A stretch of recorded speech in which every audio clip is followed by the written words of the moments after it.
지금 시간이 8시가 가까웁니다. 오늘 하루에 끝이 났습니다. 또 오늘은 토요일입니다. 일요일부터 시작된 일, 월, 화, 수, 목, 금, 토 한 주간의 끝날입니다. 한 주간이 끝났습니다. 또 12월 31일입니다. 12월 한 달이 끝이 났습니다. 그리고 2022년 한 해의 마지막 날로서 한 해가 끝이 났습니다. 공교롭게도 한 해의 끝, 한 달의 끝, 한 주간의 끝, 하루의 끝이 일치하는 이 시간, 우리가 한 해를 보내는 송년 예배와 또 새로운 한 해를 맞이하는 영신하는 그런 예배를 드리게 되었습니다. 시간상의 이 탄력에서만 한 해와 한 달과 한 주와 하루에 그치는 것이 아니라 이런 사실을 통해서 우리가 확인해야 되는 것은 우리 인생의 끝이 있다는 겁니다. 누구나 죽음이라고 하는 그 순간이 반드시 있습니다. 우리 인생의 끝이 있습니다. 언제 한 해가 시작되었나, 또 언제가 한 해가 가지, 그런 생각으로 보냈던 것이 순식간에 눈 깜짝할 사이에 한 해가 끝난 것처럼 아직은 10대래도 20대래도 30대래도 우리의 인생이 영원히 젊을 것 같지만 조금 있으면 우리 모두 다 인생을 끝낼 때가 오게 됩니다. 그러나 성경이 가르쳐주는 바에 의하면 한 개인만 끝이 있는 것이 아니고 인류의 역사 자체가 끝이 있다. 인류 역사에 종말이 있다는 것을 우리들에게 알려줍니다. 역사도 끝이 있습니다. 사실 성경은 우리들에게 우리 인류 역사의 시작과 인류 역사의 끝을 아주 분명하게 보여주는 계시의 말씀입니다. 66권으로 구성된 이 성경의 첫 번째 책인 창세기의 1장 1절이 무엇입니까? 이 우주 만물과 우리 인간의 시작이 있다는 것을 알려줍니다. 태초에 하나님이 천지를 창조하신다. 시작이 있었습니다. 이 우주도 우리 인류도 영원 전부터 있었던 것이 아니에요. 하나님이 창조하신 그 순간에 그때부터 시작으로 해서 우주도 생기고 인간도 생긴 것입니다. 그럼 성경은 시작이 있다는 것을 알려주는 것이에요. 그 시작을 하나님이 하셨다는 것을 알려주죠. 하나님께서 이 우주와 인간의 바로 시작점이다라고 하는 사실을 우리들에게 알려줍니다. 그러나 반대편에 가서 성경 66권의 제일 마지막 책은 요한계시록이죠. 요한계시록 제일 마지막 장은 예수님께서 이 세상에 오심으로써 모든 사람들을 예수님께서 심판하시고 인류의 역사가 마감된다는 사실을 우리에게 알려줍니다. 그러므로 이 성경의 계시를 통해서 인간의 역사가 시작이 있고 끝이 있다는 사실을 분명하게 모르는 사람들은 왜 인간이 오늘 이 세상에서 살아가고 있고 이 세상에서 벌어지는 크고 작은 일들이 도대체 무슨 목적을 가지고 무슨 의미가 있는지를 알 길이 없습니다. 그러나 성경은 하나님이 세상을 시작하셨고 하나님이 세상을 끝낼 것이고 그렇기 때문에 이 세상의 목적과 의미가 하나님의 계획 속에 있다는 것을 우리에게 보여줍니다. 특히 오늘은 우리가 이 중에서 하나님이 말씀해 주시는 세상의 끝에 대해서, 인간의 역사의 끝에 대해서 살펴보려고 합니다. 우리들은 특별히 성경을 읽을 때 맥체인 목사님이 만들어 놓은 성경 읽기표에 따라서 적어도 하루에 구약 성경 2장, 신약성경 2장, 그래서 4장을 읽으면 구약성경은 1년에 한 번, 신약성경과 시편은 1년에 2번 읽도록 되어 있습니다. 마침 오늘 12월 31일 날 4장을 읽은 것을 제가 다시 한번 곰곰이 돌아보니까 전부 다 이 종말에 대한 이야기로 끝이 나더라고요. 4장이다. 특히 구약 성경에서 우리가 오늘 읽은 부분은 역대기와 말라기서를 읽었죠. 이 역대기 성경은 히브리인들이, 다시 말하면 유대인들이 구약 성경을 읽을 때 구약 성경의 맨 마지막 책입니다. 유대인들은, 우리 기독교인들이 구약 성경을 읽을 때의 배열을 좀 달리해서 읽습니다. 그래서 우리 기독교인들은 구약 성경의 끝이 말라기지만 유대인들은 자신들이 우리와 성경은 똑같은데 순서 배열이 달라요. 그래서 맨 끝이 역대기입니다.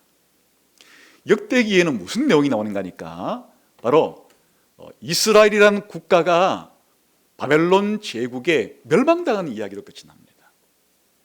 이스라엘이라고 하는 국가가 시작한 때가 있었듯이 끝나는 시점이 있었습니다. 주전 586년경 바벨론 제국에 의해서 이스라엘이라고 하는 국가는 사실은 지도에서 자취를 감추게 된 겁니다. 이스라엘이라고 하는 한 국가의 끝이 있는 모습을 보여준다. 물론 이제 하나님께서는 바벨론 포로 이후에 하나님이 새롭게 이스라엘 국가를 어떻게 만들어갈지에 대한 힌트를 주고는 있지만 어쨌든 역대기의 하의 마지막 끝은 한 국가의 종말이 있다는 사실을 우리에게 알려줬다. 특히 이 말라기서는 이제 우리 기독교인들이 구약 성경의 제일 마지막 장으로 읽고 있는 것인데 비교적 내용이 짧기 때문에 한번 어떤 내용인지 한번 보겠습니다. 말라기서를 보죠.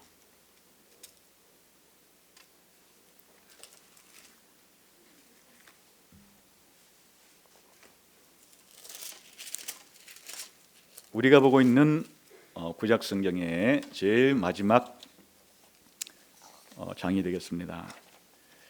우리 한번 1절 읽어볼까요? 시작. 만군의 여호와가 이르노라. 보라, 영광로 불같은 날이 이르리니 교만한 자와 악을 행하는 자는 다 지푸라기 같을 것이라. 그 이르는 날에 그들을 살라 그 뿌리와 가지를 남기지 아니할 것이로되. 여기에 한 날이 나오죠. 이게 이제 여호와의 날이라 부르는 날이에요. 이 여호와의 날이라고 부르는 종말의 날에 악인들은 반드시 심판을 받을 것이다. 그런 이야기가 기록이 되었어요. 2절 시작. 내 이름을 경외하는 너희에게는 공의로운 해가 떠올라서 치료하는 광선을 비추리니 너희가 나가서 외양간에서 나온 송아지같이 뛰리라. 또 너희가 악인을 밟을 것이니 그들이 내가 정한 날에 너희 발바닥 밑에 재와 같으리라.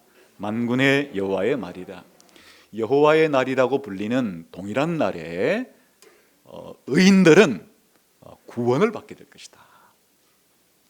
그러니까 말라기는 여호와의 날이라고 불리는 종말의 한 날에 악인은 반드시 심판을 받을 것이고 의인은 반드시 하나님에 의해서 구원을 받는 일이 생겨나게 될 것이다. 이렇게 말을 해요. 그러면 이런 사실을 안다면, 이런 사실을 내가 너희에게 알려줬는데 너희는 어떻게 삶을 살아야 되느냐. 이게 이제 4절이에요. 시작. 너희는 내가 호렙에서 온 이스라엘을 위하여 내 종 모세에게 명령한 법 곧 율례와 법도를 기억하라. 그러니까 하나님의 말씀을 기억해서 믿고 순종해야 될 이유가 뭐냐. 이렇게 여호와의 날이라고 불리는 종말의 날에 악인은 반드시 심판을 받을 것이고 하나님이 구원하실 의인은 반드시 구원을 받을 것이니까 이 사실에 비추어서 너희가 하나님 말씀대로 살아야 할 것이 아니냐. 이렇게 고민하는 거죠. 또 그 다음에 5절 6절 시작. 보라, 여호와의 크고 두려운 날이 이르기 전에 내가 선지자 엘리야를 너희에게 보내리니 그가 아버지의 마음을 자녀에게로 돌이키게 하고 자녀들의 마음을 그들의 아버지에게로 돌이키게 하리라. 돌이키지 아니하면 두렵건대 내가 와서 저주로 그 땅을 칠까 하노라 하시니라. 아까 악인은 반드시 심판을 받고 의인은 반드시 구원을 받게 되는 일이 크고 두려운 여호와의 날에 여호와 하나님께서 이 일을 시행하실 것인데 자신의 아들 메시아를 통해서 이 일을 시행할 거예요. 그러니까 하나님이 보내시는 메시아가 오는 그날이 바로 이런 구원과 심판이 시작되는 날이 될 거라는 거죠. 그런데 그 날에 앞서서 바로 엘리야를 보내어서 이런 사실을 준비시키게 될 거다. 이게 이제 세례 요한의 등장이에요. 그래서 구약 성경의 제일 마지막 성경은 세례 요한의 등장과 세례 요한 이후에 오실 예수 그리스도를 통해서 세상의 심판과 구원이 시작될 것을 알리는 것으로 성경이 마감이 돼요. 이렇게 종말에 대한 이야기가 있는 것이에요. 신약 성경은 복음서의 제일 끝인 요한복음과 그리고 신약 성경 맨 끝인 요한계시록의 마지막 장을 읽었어요. 요한복음 21장에는 아주 재미난 얘기가 나오는데 부활하신 예수님께서 부활하시고 난 이후에 제자들을 이제 만나는 장면이에요. 그런데 특별히 누구에게 지금 초점이 있는가 하니까 베드로를 만나요.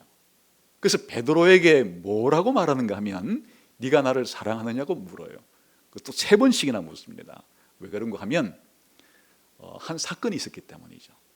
예수님이 십자가에 달리시기 전에 예수님께서 베드로에 대해서 예언한 적이 있었죠. 네가 나를 3번씩이나 부인하게 되리라. 그런데 베드로는 자신감이 있었습니다.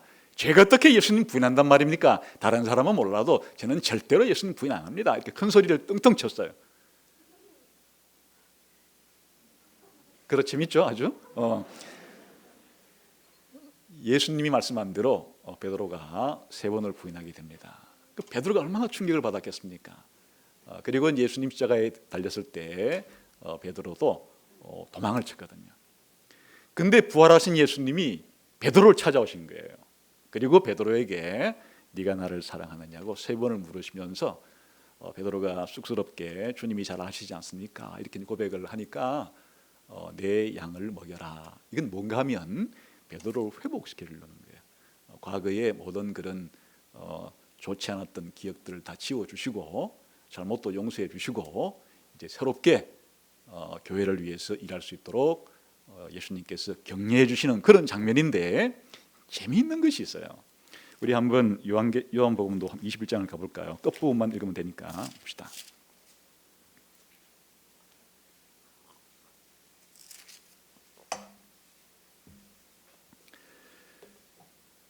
18절 한번 읽어봅시다. 18절 19절 시작.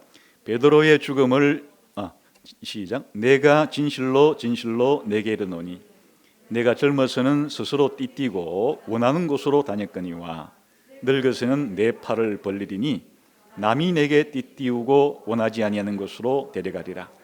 이 말씀을 하심은 베드로가 어떤 죽음으로 하나님께 영광을 돌릴 것을 가리키심이라. 이 말씀을 하시고 베드로에게 이르시되 나를 따르라 하시니 베드로의 죽음을 예고하는 거예요. 이 요한복음이 뭘로 끝이 나는가 하니까 예수님께서 베드로가 어떤 죽음을 죽을 것인지를 예고하는 거예요. 한 개인의 종말을 예고하죠. 그런데 여기 재미난 것이 또 있죠. 젊었을 때는 베드로가 마음대로 움직였지만은 네가 죽을 때는 네 마음대로 못할 거다. 다른 사람이 너를 데리고 가서 죽음에 처하게 될 것인데 이게 이제 베드로가 베드로도 십자가에 못 박혀 죽었는데 거꾸로 매달려서 그렇게 어떠하게 죽을 것에 대해서 하신 말씀이더라. 베드로 개인의 종말이 이 땅에서 어떻게 끝이 날 것인지를 알려주는 그런 말씀이 기록이 되었어요. 개인의 종말. 베드로는 이제 이 사실을 늘 죽을 때까지 예수님 말씀을 간직하고 그렇게 살다가 사실 역사적으로도 이 말씀대로 그렇게 십자가에서 죽었죠. 성경의 제일 마지막 그 요한계시록 21장은 어떻게 끝이 나는가 한번 봅시다. 성경의 제일 마지막 장이에요. 요한계시록 21장을 보겠습니다.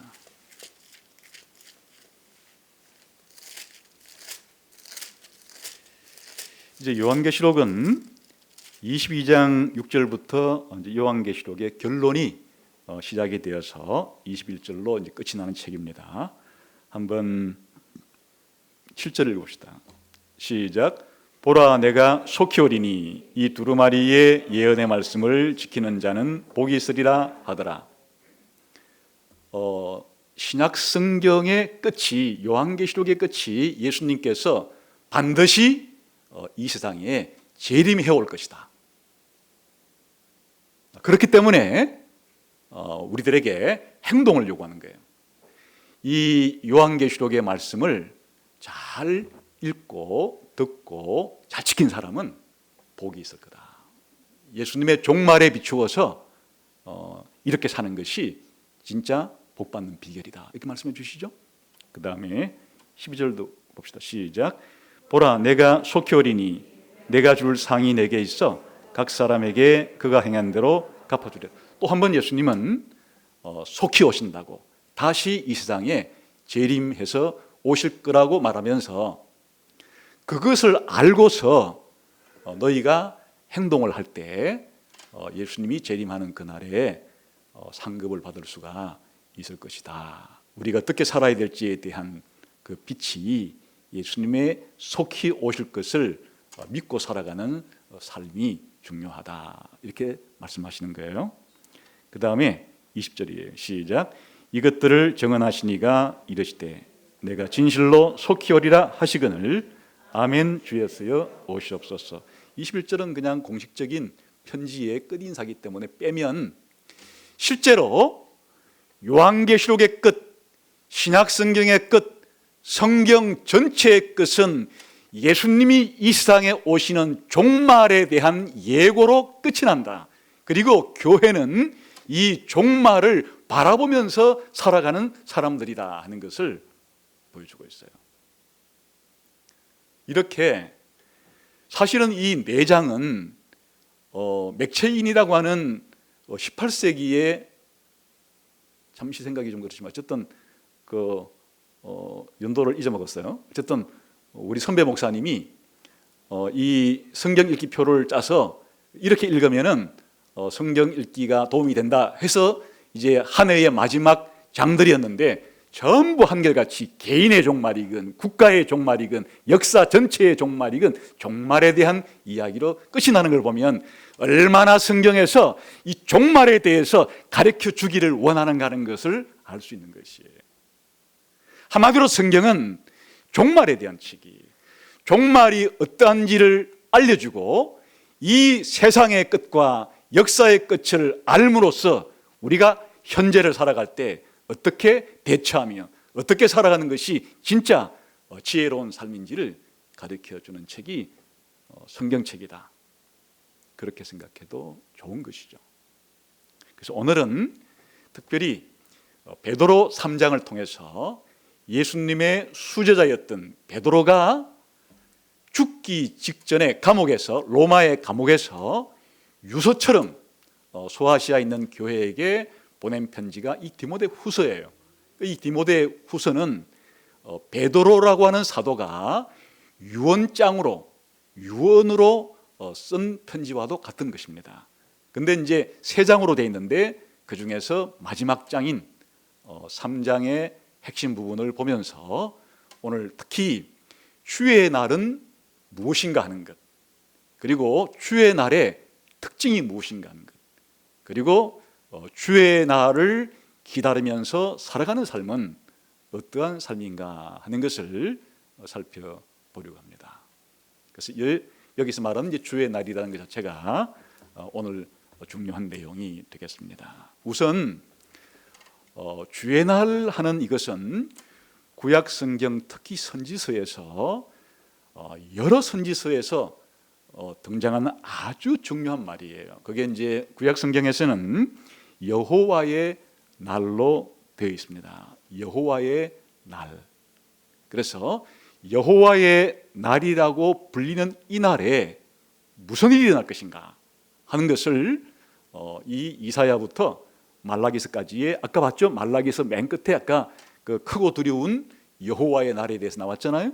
그게 이제 말라기 4장 3장만 나오는 것이 아니고 이 선지서에 굉장히 많이 나오는데, 아예 이 스바냐라고 하는 성경책 한 권은 전체가 그냥 주제가 여호와의 날에 대한 주제예요. 여호와의 날에 무슨 일이 일어날 것인가, 그리고 여호와의 날을 바라보고 어떤 삶을 살아야 되는가 하는 것을 기록한 것인데, 여호와의 날에 대한 생생한 묘사를 위해서 한번 구약 성경 스바냐서 1장 14절에서 18절 한번 봅시다.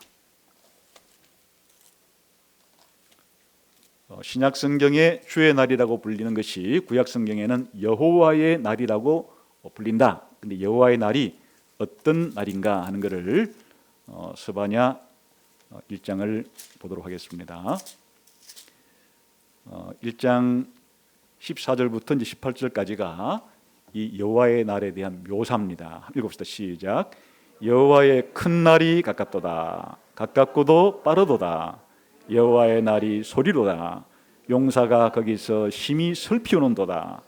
그날은 분노의 날이요, 환난과 고통의 날이요, 황폐와 패망의 날이요, 캄캄하고 어두운 날이요, 구름과 흑암의 날이요, 나팔을 불어 경고하며 견고한 성읍들을 치며 높은 망대를 치는 날이로다.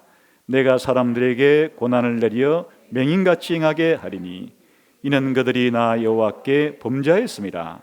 또 그들의 피는 쏟아져서 티끌같이 되며 그들의 살은 분토같이 될지라.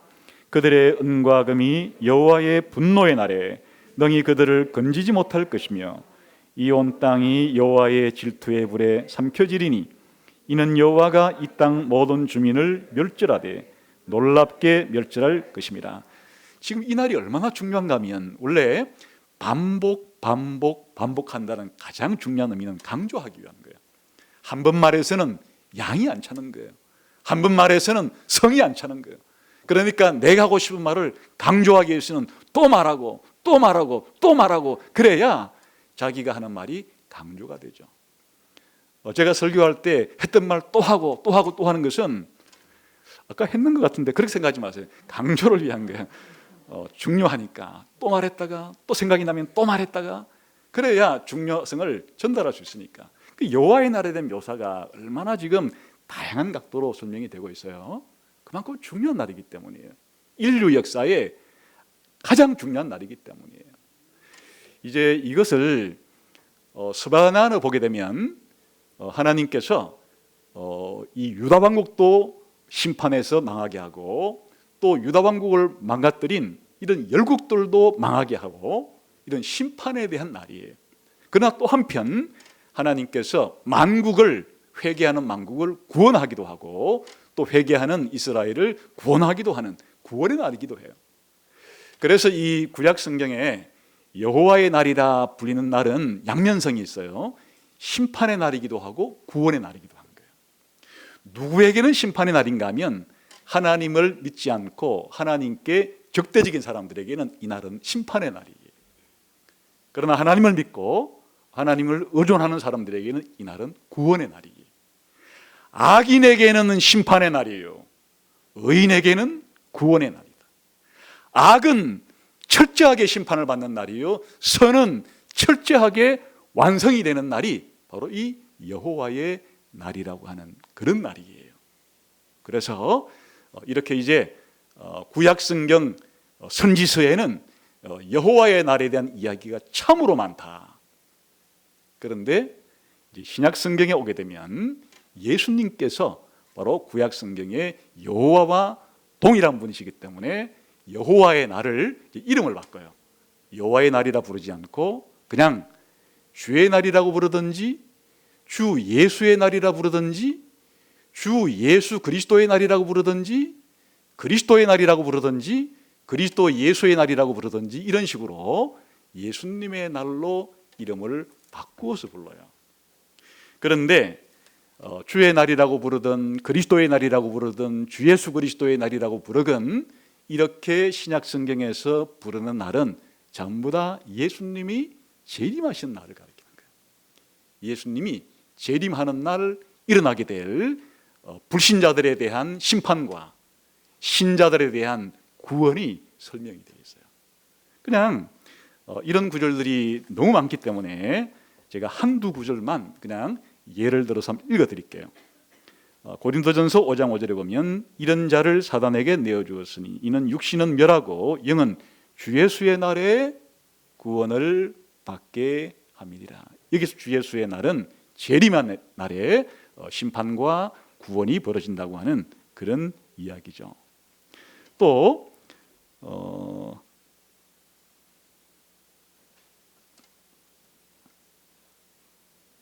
한 구절만 더 읽어드리면 데살로니가 후서 2장 2절에 영으로나 또 말로나 또는 우리에게 받았다는 편지로나 주의 날이 이르렀다고 해서 쉽게 마음이 흔들리거나 두려워하거나 하지 말아야 한다는 것이다. 그러니까 이런 예수님의 재림의 날에 대한 소식을 들을 때 어떻게 마음을 대처해야 되는가, 삶을 살아야 되는가, 그런 내용들이 이제 전개가 되는 것이에요. 그래서 신약 성경도 이런 구약 성경에 나오는 여호와의 날을 이름만 바꾸어서 이제 구체적으로 누가 이 심판과 구원을 시행하시는 것인가 하는 것을 밝히 드러내어서 주 예수의 날이라고 그렇게 표현하는 것을 알 수가 있습니다. 그래서 오늘 이제 베드로 후서 3장은 바로 이게 주제예요. 한번 볼까요? 아까 그 말이 나왔죠. 이제 본문으로 돌아와서 3장에 보게 되면 10절만 한번 또 읽어봅시다. 시작. 그러나 주의 날이 도둑같이 오리니 됐습니다. 지금 주제가 주의 날입니다. 그런데 이 주의 날이 신약 성경에서는 무슨 날이라 그랬죠? 예수님의 재림의 날이에요. 그래서 그 앞에 보게 되면 4절을 봅시다. 시작. 이르되 주께서 강림하신다는 약속이 어디 있느냐? 조상들이 잔후로부터 만물이 처음 창조될 때와 같이 그냥 있다 하니, 여기서 주의 날이 무슨 날로 표현되어 있어요? 주님이 강림하실 때. 주님이 강림한다는 말은 신약 성경에서 주님이 재림한다는 말과 동의어예요. 그러니까 앞에서 주님이 재림한다는 약속이 어디 있느냐 하고, 지금 베드로 후서를 받고 있는 이 소아시아 교회 가운데 거짓 선생들이 들어왔어요. 거짓 교사가 들어와서 뭐를 부인하는가 하니까 종말이 없다는 거예요. 예수님의 재림 같은 게 없다는 거예요. 이건 명백하게 이단적인 그런 가르침이죠. 그런데 이들의 근거가 무엇인가 하니까 봐라, 세상이 옛날에도 있었고 지금도 있고 그러니 앞으로도 계속 있을 게 아니냐. 여기 뭐가 하나님이 세상을 종말 심판하시고 구원하시고 이런 게 어디 있단 말이냐, 이런 식의 논리를 펴서 예수님의 재림과 예수님이 오심으로써 이런 세상의 심판과 구원을 부인하는 무리들이 교회 바깥에서야 수없이 많겠지만은 그런 사람들이 교회 안까지 들어와 가지고 이제 다른 신자들에게 이런 예수님의 재림과 종말을 부인하는 이런 가르침을 했기 때문에 베드로가 로마의 감옥에 있으면서 지금 죽기 전에 내가 이것만큼은 확실하게 가르쳐주고 죽어야 되겠다 하고 이제 이 편지를 써서 이 사실을 반박하고 예수님의 재림이 확실하다는 것을 밝히는 내용이 이제 이 3장의 내용이에요. 그 베드로가 예수님의 이 재림이 반드시 있을 것이며 예수님의 재림을 통한 역사의 종말이 있을 거라고 내세운 근거가 뭔가 하니까 너희들의 말처럼 하나님이 현재와 같이 똑같이 과거에도 미래에도 그렇게 사실은 간섭도 하지 않고 내버려 두는 것처럼 그런 게 아니다. 한번 4절 5절을 봅시다. 시작. 이르되 주께서 강림한다는 약속이 어디 있느냐? 조상들이 잔후로부터 만물이 처음 창조될 때와 같이 그냥 있다 하니, 이는 하늘이 옛적부터 있는 것과 땅이 물에서 나와 물로 성립된 것도 하나님의 말씀으로 된 것을 그들이 일부러 잊으려 함이로다. 아예 6절 7절도 보겠습니다. 시작. 이로 말미암아 그때의 세상은 물이 넘침으로 멸망하였으되 이제 하늘과 땅은 그 동일한 말씀으로 불사르기 위하여 보호하신 바 되어 경건하지 아니한 사람들의 심판과 멸망의 날까지 보존하여 두신 것이니라. 이제 베드로는 그렇지 않다. 성경을 봐라. 하나님께서 세상을 창조하심으로 그렇게 세상이 생겨난 게 아니냐. 하늘을 창조하고 땅을 창조하고 바다를 창조하고 물과 물을 갈라서 그렇게 하나님이 창조했기 때문에 이 세상이 있었던 것과 같이. 그런데 하나님이 창조한 이 세상이 노아 시대 때 사람들의 죄로 인해서 한번 심판을 받은 것을 너희가 알지 않느냐. 하나님은 자신이 창조한 이 세상에 사람들의 죄로 인해서 창조한 세상을 심판하신 적이 있다. 그런데 하나님이 그것으로 끝낸 게 아니고 심판하신 이후에 다시금 세상을 복구시키셔서 그렇게 두지 않았느냐. 마찬가지로 앞으로 하나님께서 세상을 노아 시대 때와 같이 또 한 번 심판하실 때가 있다는 것은 두말할 필요도 없이 사실인 것이다 하고 이제 논리를 내세워서 그렇게 하나님이 세상을 창조했고 노아 홍수 때 창조한 세상을 심판했고 다시 심판한 이후에 회복시켰고 그런 것과 같이 종말에도 하나님께서 이 세상을 죄로 인해서 심판할 때가 반드시 있는 것이다 이렇게 말을 한 거예요. 그리고 이제 오늘 읽은 이 본문이 나오는 겁니다. 그래서 사람들이 주님의 날이 없다 그러고 또 종말이 없다 그러고 이렇게 하는 것에 대해서 주님의 날의 특징을 모르기 때문에 이런 소리를 하기 때문에 주님의 날의 특징이 뭐냐 해서 주님의 날의 특징을 세 가지를 이제 이야기하려고 합니다. 첫 번째가 바로 주님의 날은 우리 인간의 생각대로 그렇게 안 일어난다는 거예요. 우리 인간의 예상하고는 하나님의 시간표하고 우리의 시간표하고는 다르다는 거예요. 그게 주님의 날의 특징이라는 겁니다. 한번 볼까요? 한번 8절 시작. 사랑하는 자들아 주께는 하루가 천년 같고 천년이 하루 같다는 이 한 가지 약속을 말라. 여러분 하나님의 시간표와 우리 사람의 시간표가 다르다는 뜻입니다. 그래서 사람들이 지금까지 하나님이 말씀하신 종말이 일어나지 않았는데 지금까지 안 일어난 것 보면 앞으로도 일어날 일이 없어. 지금 사람들의 관점에서 생각하는 그런 시간표를 가지고 지금 평가를 내리고 있는 거예요. 그래서 베드로가 뭐라고 말하는가 하니까 하나님의 시간표와 우리 인간의 시간표가 달라서 너희들이 그런 오해를 하고 있는 것이다 이렇게 설명합니다. 그래서 여기에 주께는 하나님께는 하루가 천년 같고 하루가 천년 같은 이 한 가지를 잊지 말라. 이게 이제 유명한 시편 90편 모세의 기도 가운데 나오는 말이에요. 거기 보면 시편 90편 4절에 주의 목전에는 천년이 지나간 어제 같으며 밤에 한순간 같을 뿐임이니이다. 이 구절이 나오는 그런 이제 인용한 것인데 이 내용은 이런 것이에요. 하나님은 산이 생기기 전에 바다가 생기기 전에 하늘이 생기기 전에 영원 전부터 영원토록 계시는 영원한 하나님인데 우리 인생은 잠깐 푸른 아침에 꽃이 피다가 저녁에는 시들어 버리듯이 우리 인간은 이 세상에서의 삶이 한때 불처럼 반짝이다가 사라지는 그런 존재다. 그래서 우리의 순간은 한순간에 끝이 나는 아주 일시적인 인간 존재라는 것을 좀 대비시키고 있는 거예요. 여러분 다시 말하면 우리가 기다릴 때 도대체 하나님은 행동하는 것 같지 않고 내 생각에는 지금이 하나님이 결정적으로 나를 위해서, 우리 교회를 위해서, 우리 가정을 위해서, 이 나라를 위해서, 이 세상을 위해서 역사하셔야 될 것 같은데 하나님은 묵묵부답, 아무런 행동을 하지 않고 침묵하시는 것 같은 느낌을 가질 때가 있어요. 그게 시간이 자신의 시간표대로 하나님의 시간표를 재단하려고 하니까 이게 잘 안 이루어지는 것이에요. 성경에는 그런 이야기가 참 많죠. 우리 믿음의 조상인 아브라함의 경우만 하더라도 하나님께서 어느 날 아브라함이 75세가 됐을 때 약속을 하나 해주죠. 내가 너에게 아들을 준다.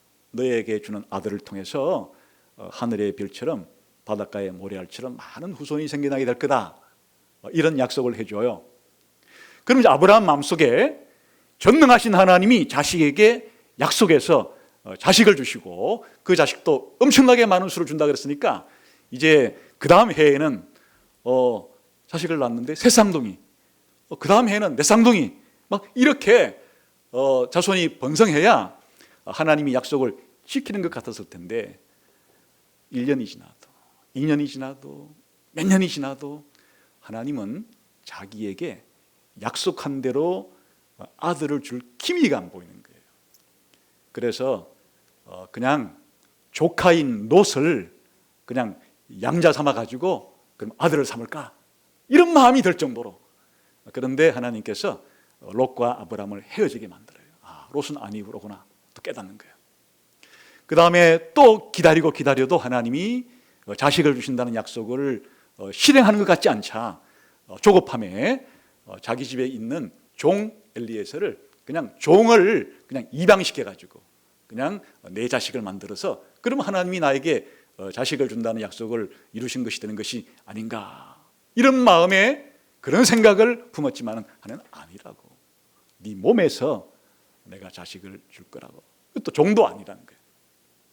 또 기다리다 하나님이 자식을 줄 것 같지가 않아요. 그래서 어느 세월에 이걸 기다릴까. 그래서 그때 아주 젊고 자식을 생산할 수 있는 조건이 좋은 여종 하가를 통해서 빨리 자식을 보라고 하는 자기 아내의 말에 그 여종을 통해서 이스마엘이라고 하는 자식을 보죠. 하나님이 아니라고. 내가 너에게 한 약속은 너의 몸을 통해서도 나와야 되지만 너의 본부인인 사라를 통해서도 나와야 하는 것이라고. 이렇게 해서 하나님이 약속을 지킨 시간이 무려 25년이 지나서 아브라함 100세 때 자식을 낳는 거예요. 하나님의 시간표와 아브라함의 시간표는 너무나 큰 차이. 하나님의 시간표는 그 25년은 아무것도 아닌 것이에요. 그러나 아브라함의 마음속에는 이제나 저제나 아들을 기다렸던 마음속에는 사실 1년이 10년 같고 1년이 100년 같이 길었겠죠.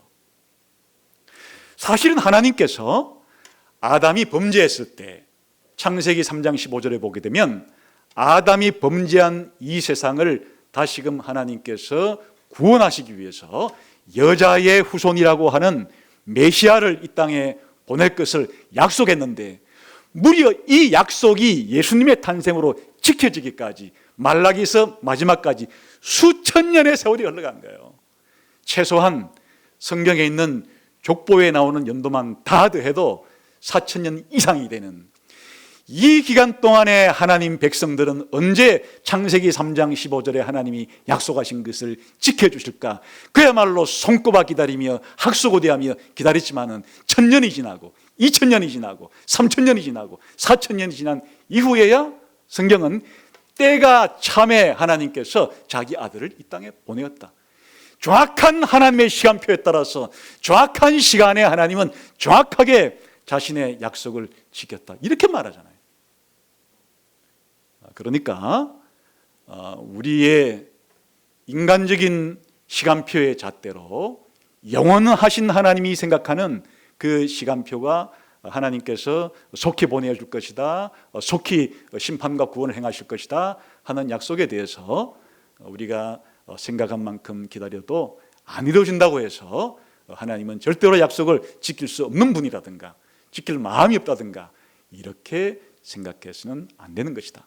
오히려 왜 그러면 하나님께서 우리 인간의 시간표에 따라서 길게 느껴질 정도로 오래 참으시느냐? 그 이유는 오래 참아서 한 사람이라도 이 땅에서 하나님이 택하신 백성을 더 많이 구원하려고 하나님 편에서 오히려 고의적으로 이렇게 오래오래 참아서 구원 작업을 하시려고 했기 때문이다, 이렇게 말하는 거예요.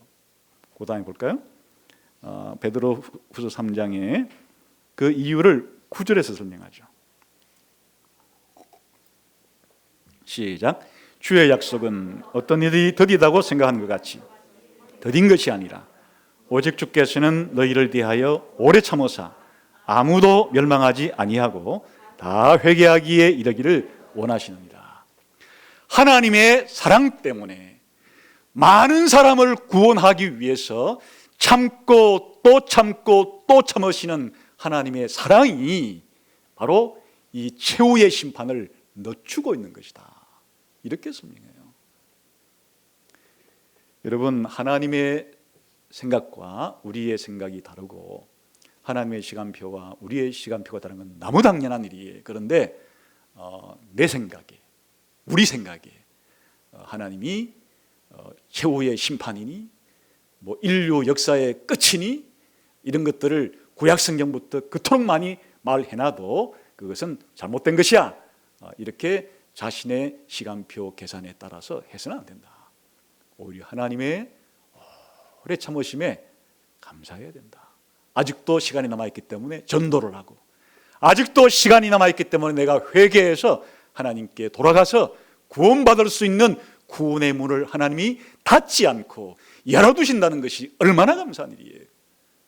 그래서 주의 날에 대해서 알아야 될 첫 번째 중요한 사실은 하나님의 종말의 시간표와 우리가 생각하는 종말의 시간표는 다를 수 있다 하는 것을 말합니다. 두 번째는 주의 날은 갑자기 온다는 것이에요. 도둑처럼 온다는 것이에요. 우리 한번 10절을 봅시다. 시작. 그러나 주의 날이 도둑같이 오리니 그날에는 하늘이 큰 소리로 떠나가고 물질이 뜨거운 불에 풀어지고 땅과 그 중에 있는 모든 일이 드러나리도다. 도둑처럼 온다는 게 예상치 않게, 예기치 않게 갑작스럽게 온다, 그 말이죠. 도둑이 오는 것을 알면 누가 도둑을 맡겠어요? 다 철통경비를 해서 도둑을 잡죠. 그러나 도둑의 특징은 예기치 않게 불쑥 들어가서 훔치고 나온다는 것이에요. 그러니까 이제 이 말의 의미는 이 주의 날, 이 세상의 종말의 시간이 우리 사람들이 생각한 별로 일어날 것 같지 않은, 그래서 어제 했던 일을 오늘 또 하고, 지난달에 했던 일을 이번 달에 또 하고, 작년에 했던 일을 또 하고, 우리 아버지가 했던 일을 또 하고, 우리 10대 선조가 했던 일을 우리가 오늘 하기 때문에 앞으로도 그럴 것이야, 그렇게 생각하지만 종말의 날이 임할 때는 도둑처럼 갑작스럽게 임할 것이다. 사실 이제 이 표현은 누가 제일 먼저 했는가 하니까 예수님이 제일 먼저 했어요. 예수님이 마태복음 24장 종말 설교, 감람산 설교를 할 때 예수님이 이렇게 말씀해 준 거예요. 얘들아, 내가 다시 오는 그 종말에는 어떻게 올 것인가 하니까 도둑처럼 오게 될 것이다. 이 날은 마치 저 노아의 때와 같이 사람들이 시집도 가고 장가도 가고 땅도 사고 팔고 씨도 뿌려서 농사를 지어서 추수를 하기도 하고 장사를 하기도 하고, 이렇게 해서 그냥 여느 때와 같이 평상시처럼 그렇게 아무 일도 안 일어날 것처럼 그렇게 할 때 비가 내리는 순간에 노아 시대의 사람들은 갑자기 호련히 마치 도둑처럼 노아의 홍수가 임했던 것이 되는 것이에요. 그러나 물론 우리 신자들에게는 예수님께서 미리 경고를 해 주었기 때문에 이것이 주님이 아무리 갑작스럽게 오신다고 해도 갑작스러울 리는 없죠. 예고된 대로, 약속된 대로 약속을 지키는 것이 되겠지만, 이런 일이 절대로 일어나지 않는 것이라고 생각하고 살아가는 사람들에게는 자신의 종말이나 역사의 종말이 이렇게 갑자기 순식간에 예기치 않은 방식으로 일어나게 될 것이다 하는 것을 알 수 있어요. 사실은 이런 역사의 종말만이 아니라 우리 개인의 죽음도 마찬가지죠. 오늘 저와 여러분이 이렇게 2022년 한 해를 마감하는 날에 예배를 드리고 있지만 사실은 내년 한 해에 우리 가운데 무슨 일이 벌어질지, 또 우리가 알고 있는 우리의 친구들과 우리 가족들과 우리 친구들과 직장 동료들과 우리 이웃들 주민들 사이에 아무도 예상치 않게, 그 본인도 예상치 않게 그렇게 개인의 종말도 갑자기 찾아오는 수가 있는 것처럼 역사의 끝이라는 것도 그렇게 일어날 것이다. 이렇게 지금 베드로는 이야기하고 있는 것입니다. 세 번째는 이 주의 날의 특징이 이와 같이 갑자기 온 것과 더불어서 엄청난 우주의 대격변을 일으키게 될 것이다. 우리가 흔히 말하는 천지가 개벽하는 것과 같은 일이 일어날 것이다. 이런 말이에요. 우리 한번 10절부터 13절까지 연속적으로 읽어봅시다. 시작. 그러나 주의 날이 도둑같이 오리니 그날에는 하늘이 큰 소리로 떠나가고 물질이 뜨거운 물에 풀어지고 땅과 그 중에 있는 모든 일이 드러나. 이게 지금 우주의 대격변이 일어난다는 거예요. 우주의 대격변.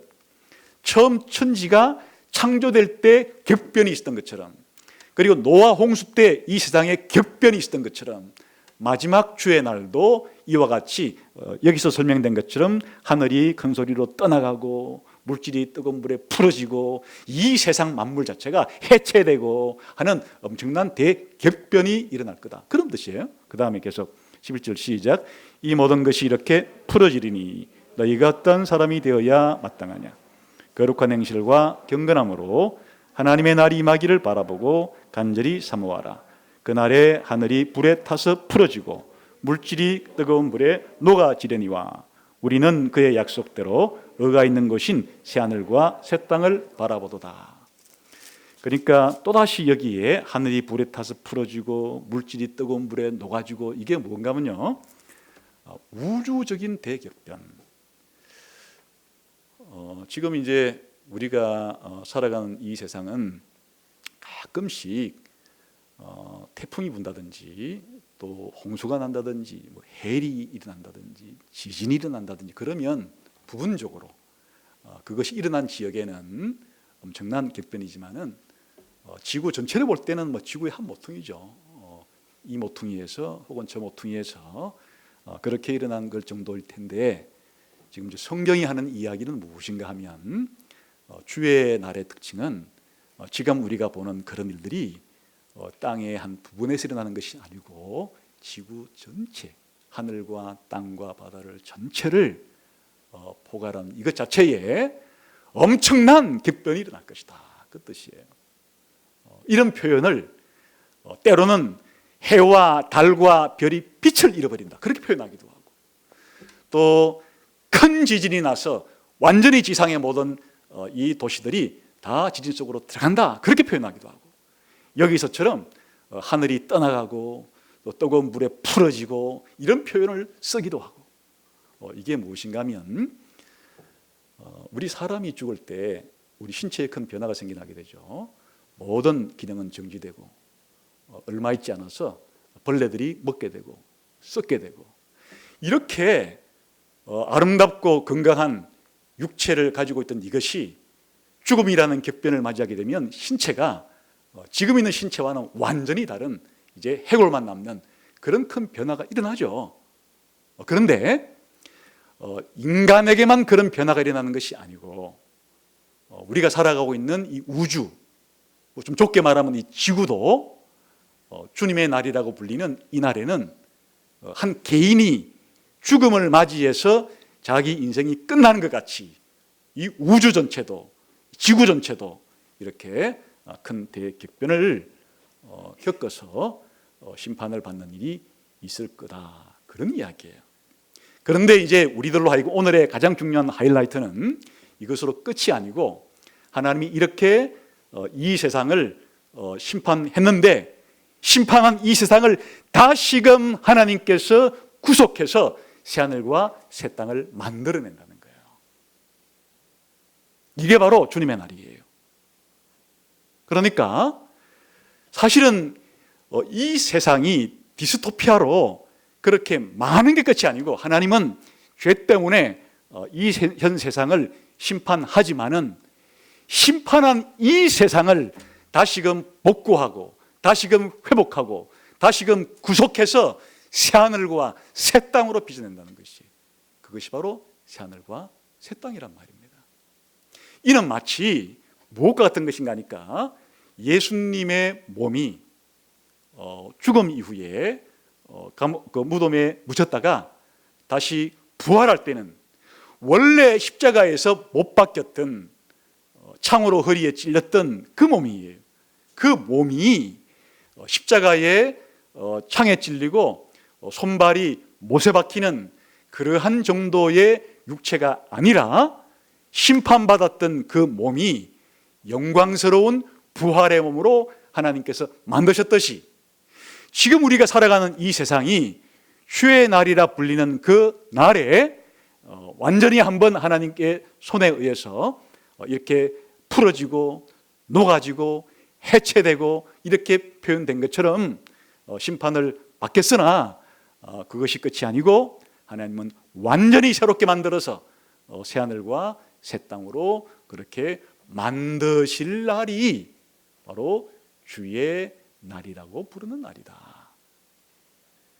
여러분, 오늘 베드로가 죽기 전에 주의 날에 대해서 이렇게 말하는 것은, 주의 날에 대해서 이게 전부 모든 걸 다 설명한 것은 아니에요. 지금 베드로는 주의 날이 확실히 있다는 정도를 강조하기 위해서 주의 날이 이런 세 가지의 특징을 가지고 반드시 일어날 것이다, 그렇게 말하는데, 이제 결론은 그렇기 때문에 어떻게 살아야 하느냐에 있는 거예요.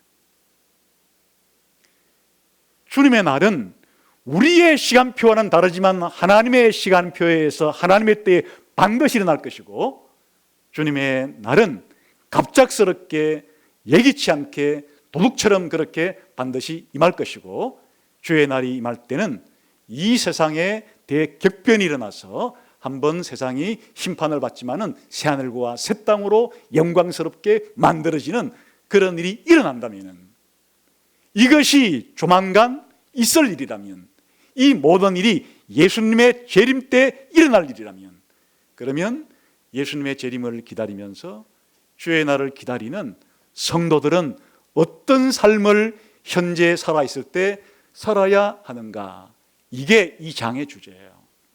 그래서 기본적으로 한 세 가지 정도를 말하고 있죠. 어떻게 살아야 되는가에 대해서 11절을 봅시다. 시작. 이 모든 것이 이렇게 부러지리니 너희가 어떠한 사람이 되어야 마땅하냐, 거룩한 행실과 경건함으로. 다시 말하면 이제 오늘의 마지막 중요한 내용은, 주님의 날이 반드시 있다면, 이것을 사실로 믿는 신자들이라면, 그러면 주의 날의 빛 속에서 우리의 매일매일의 생활은 우리가 이 땅에 있는 동안에 어떻게 살아야 마땅하냐, 그것인데 거룩함과 경건함이 있어야 된다. 이 거룩함이란 기본적으로는 사실은 불신자들과는 다른 삶을 가리키는 거예요. 이렇게 주의 날이 있다는 사실과 온다는 사실을 모르거나 부정하는 사람들의 삶은 다르겠죠. 그런데 신자들은 이제 예수님을 믿었고 예수님의 재림이 주의 날이라는 이름으로 반드시 있다는 것을 안다면은 당연히 불신자들과는 다른 삶을 살아야 되는데, 그들과는 구별된 삶을 살아야 된다. 그들과 구별되고 하나님의 마음에 맞고 하나님의 말씀에 일치하는 그런 삶이 거룩한 삶이라는 것이에요. 그래서 여러분, 우리 신자들의 삶은 세상에서 살 때 이 인생의 목표와 인생의 동기와 인생의 방법에 있어서 당연히 불신자와는 다르기 때문에 다르다는 것을 이상하게 생각하지 마세요. 사실 사람들은 사람 수가 많은 곳에 소수가 있으면 주눅들기 쉬워요. 움츠러들기 쉬워요. 당연히 이 세상은 현재로서 이런 주의 날이 있다는 사실을 안 믿는 사람이 많기 때문에 그 사람들이 보기에 우리가 이런 것을 믿고 있다는 것 자체가 이상하게 취급당하는 그 자체가 거룩한 삶을 사는 것이에요. 내가 하나님 말씀을 믿고 하나님의 계시에 따라서 예수님의 재림을 기다리기 때문에 내 인생관과 내 세계관과 내 역사관이 다르다는 것에 대해서 주눅들 필요가 없는 것이에요. 이것이 바로 거룩한 삶을 사는 것이에요. 경건한 삶이란 무엇인가 하면 하나님 중심적으로 사는 걸 가르치는 거예요. 우리가 무엇을 판단하거나 결정하거나 무슨 일을 할 때 나 중심이 아니고 하나님 중심으로서 판단하고 결정하고 행동에 옮기는 것이 그게 경건이에요. 경건은 다른 것이 아니고 내 가치 판단, 내 주관적인 경험, 내 주관적인 생각에 따라서 내 마음대로 사는 것은 그게 바로 불경건한 것이고, 경건한 것인 건 주의 뜻이면 주의 뜻대로 살겠습니다. 하나님의 뜻이라면 제 뜻을 끊고 하나님 뜻대로 제가 하나님 뜻을 받아들이고 하나님 뜻에 따르며 순종하겠습니다 라는 게 경건한 삶의 핵심이죠. 하나님 중심적인 삶을 산다. 세 번째는 이 주의 날에 대해서 간절히 기다리는 것이 특징이에요. 이게 그 다음에 나오는 거죠. 12절 시작.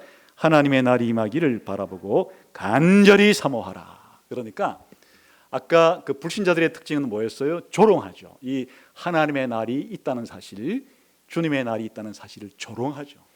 회의하죠. 불신하죠.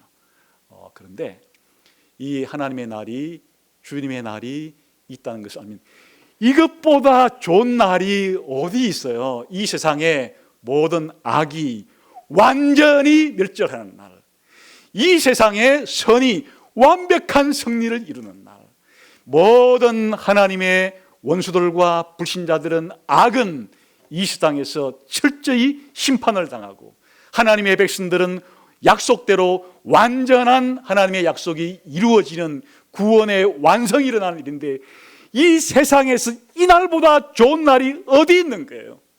이 날처럼 소중한 날이 어디 있는 거예요? 기독교인들에게 이 날처럼 영광스러운 날이 어디 있는 거예요? 그러니까 주님의 날을 기다리는 신자의 삶은 이 기다림이 간절한 거예요.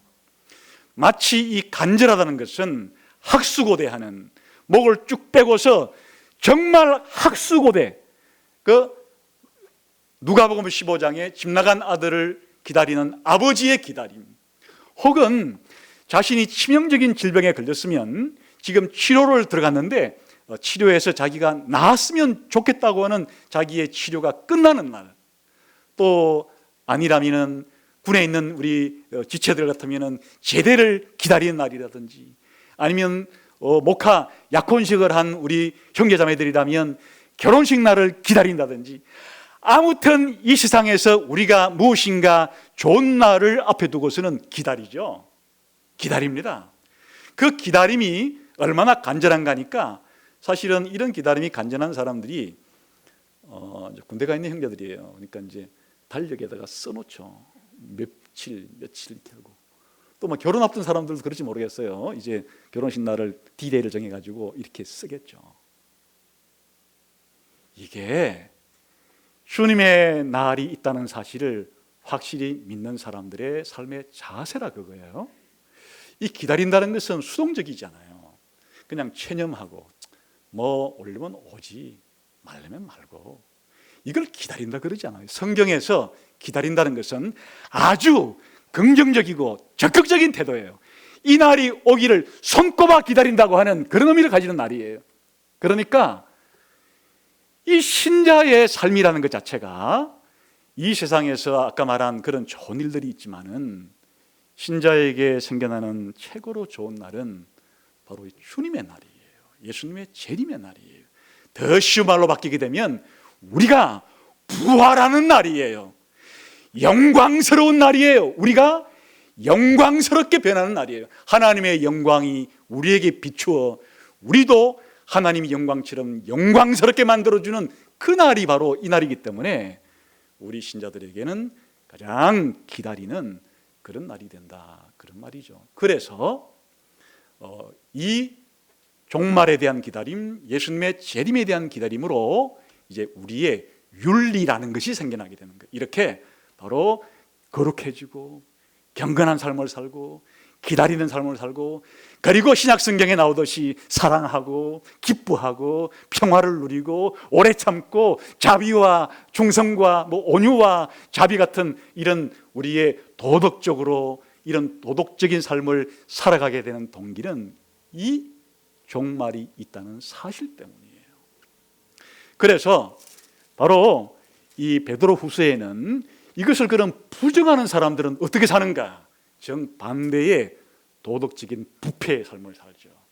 성적인 부도덕과 교만함과 탐욕스러운 그러한 생활을 살게 된다. 그게 2장이에요. 2장에는 이런 하나님의 종말의 날을, 주님의 강림을 부인하는 사람들은 그냥 세상의 종말을 부인하는 것으로, 예수님의 재림을 부정하는 것으로 끝나는 것이 아니에요. 그렇기 때문에 이 세상을 자기 마음대로 살아가는 거예요. 자기 마음대로 살아가다 보니까 자기 속에 있는 성적인 본능대로 살아가게 되고, 물질에 대한 욕심대로 살아가게 되는 거고, 교만한 본성대로 살아가게 되는 것이고, 그렇게 도덕적인 부패와 타락이 생겨나는 거죠.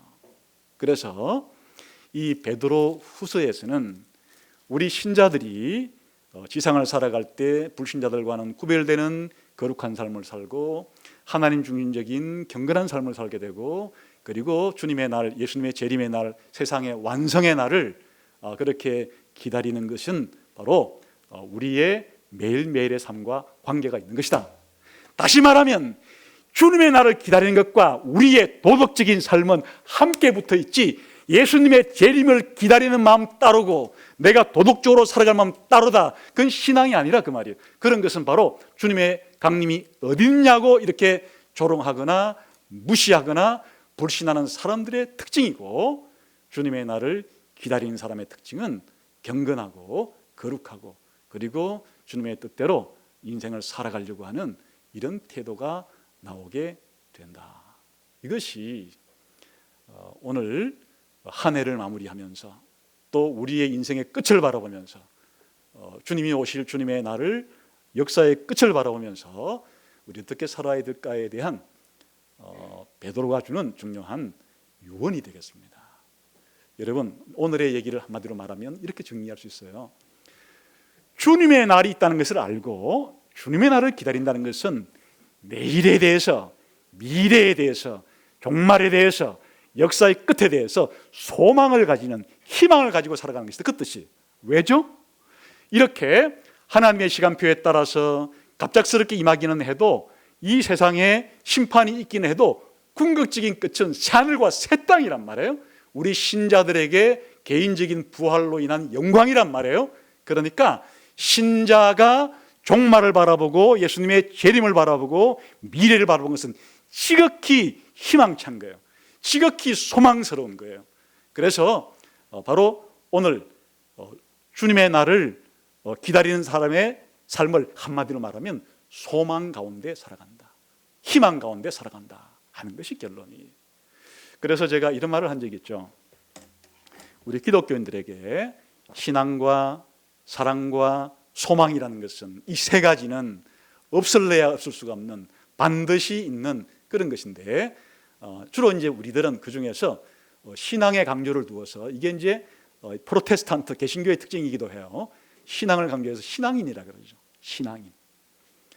그런데 오늘의 주의 날을 기다리는 사람으로서는 신앙인이라는 표현은 기본이지만 희망인, 소망인, 이게 더 적합할지 몰라요. 기독교인이라는 사람의 특징은 뭐냐? 희망인이다. 얼마나 좋아요. 신앙인, 신앙을 기초로 하는 희망인, 소망인. 어떤 희망?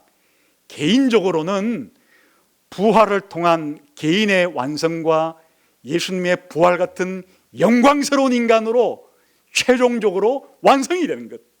교회적으로는 점도 흠도 없는 그리스도 앞에 정결한 신부처럼 교회가 완성이 되는 것. 세상적으로는 한번 심판이 있지만은 새하늘과 새 땅으로 그렇게 완성되는 것. 이게 우리의 앞에 놓여 있는 하나님이 약속한 휴의 날에 일어날 핵심이라면, 여러분, 기독교인으로서 여러분의 특징은 희망이 여러분의 가슴을 움직이는 가장 중요한 여러분의 원동력이어야 되는 것이에요. 물론 이 희망이 이루어지기까지는 이 세상을 살아가는 동안에 예수님이 겪었던 것 같은 십자가의 고통이 따릅니다. 물론 개인적인 육체의 질병도 따라오고, 때로는 정신적인 어려움도 따라오고, 대인관계의 어려움도 따라오고, 때로는 물질적인 어려움도 따라옵니다. 또 우리가 사는 나라의 온갖 소용돌이 속에 빨려들기도 합니다. 나라가 조용하면 이 세상이 소동치는 그 요동 물결에 한 나라가 빨려 들어가기 때문에 그러한 요동 물결 속에 우리도 놓여 있습니다. 그런데 그건 그냥 잠시 잠깐이에요. 끝을 봐야죠. 끝이 무엇이냐? 바로 새하늘과 새 땅과 부활과 영생과 천국에 들어가는 일과 영광이기 때문에 우리 기독교인의 명찰에는 소망인, 희망인이라고 하는 그런 간판을 달고 이름표를 달고 이 땅에서 살아가는, 그래서 개인적인 어려움이나 가정적인 어려움이나 혹은 교회적인 이런 어려움이나 혹은 국가나 세계의 어려움이 있어도 놀랍게도 이 어려움을 통과해가는 기독교인의 반짝이는 눈 속에서는 희망의 빛이, 소망의 빛이 반짝거릴 때 이게 바로 세상에 대한 가장 강력한 전도가 되는 것이고, 그리고 우리 스스로도 예수 믿고 난 이후에 하나님이 나에게 주님의 날을 약속한 것을 내가 믿음으로 살아가는 내 신앙의 정표가 되는 겁니다. 그래서 사도신경도 어떻게 끝나는 거예요? 천지 창조로부터 시작해서 우리 몸이 다시 살아난 것과 영생할 것을 믿습니다. 얼마나 사도신경의 끝이 찬란한 희망과 소망으로 끝나는 겁니까? 우리가 매주일마다 사도신경을 고백할 때 바로 소망에 불타는 것이에요. 우리 몸이 다시 살아난 것과 영생하게 될 것을 우리가 믿나이다. 이게 올 한 해를 마감하는 이 자리에서, 이 시간에 올 한 해만의 끝이 아니라 내 개인의 끝, 그리고 역사의 끝을 바라보는 주님의 날을 대망함으로써 여러분이 소망에 불타는 기독교인들이 되시기를 주님의 이름으로 축원합니다. 기도하겠습니다.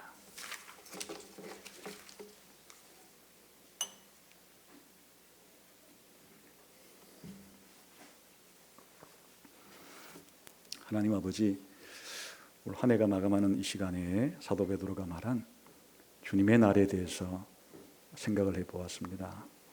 오늘 이 예배에 참석한 우리 성도들의 마음속에 사도 바울의 유언이 아니라 이제 이것이 나의 생활의 좌우명이 되고 또 내가 내 후손에게 남겨질 유언이 되게 해 주시기를 원합니다. 예수님 이름으로 기도합니다. 아멘.